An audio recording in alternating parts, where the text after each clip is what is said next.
kaligtasan mo sa Alerto 24. Malungkot na balita mula sa lungsod ng Taguig, 3 ang patay sa pamamaril na nag-ugat umano sa away negosyo.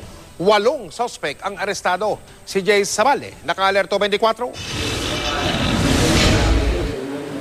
Binitbit ng mga pulis ang 8 kalalaking ito mula sa crime scene. Nadalhin daw sila sa police headquarters para magbigay linaw sa pamamaril sa Mount Apo Street, Barangay Pinagsama, Palar Village, Taguig City, kung saan 3 ang patay. Dead on arrival sa ospital sina Tyron Mortos, Enrique Golo at Ronald Mabonga. Kwento ni July Ilano, 11 raw sila mula sa isang water concessionaire na nagpunta sa bahay ni Magdalena Ilano para ayusin ang sirang koneksyon ng tubig. Nang kukumpunihin na raw ng mga kasama niya ang tubo, lumabas daw si Joscoro Bakatan para pigilan sila.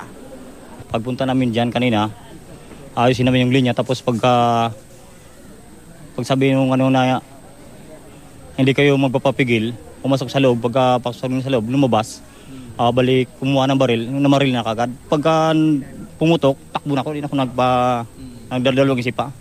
Sabi ng pulis, 2 raw sa 8 naaresto ang itinuturong gunman, habang nakatakas naman daw si Joscoro. Mga witnesses yung iba dyan, yung iba suspect. Mariin namang itinanggi ng 2 sa inaresto ang paratang. Nasa bahay lang daw sila ni Magdalena dahil trabahador sila nito. Habang nagkakape kami doon sa loob, hindi namin yung isang tao na mayroon lumabas. Akala ko may bibilhin. Yun, nagkaputukan na, nagkatakbuhan na. Di ang gawin namin, lumabas, pumasok kami sa loob para hindi kami madamay. Sama-sama kami nagkakape. Tapos? Biglaan nagkaputukan.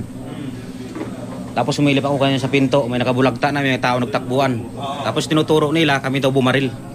Sa investigasyon ng pulis, lumalabas na may away sa negosyo ang 2 kampo.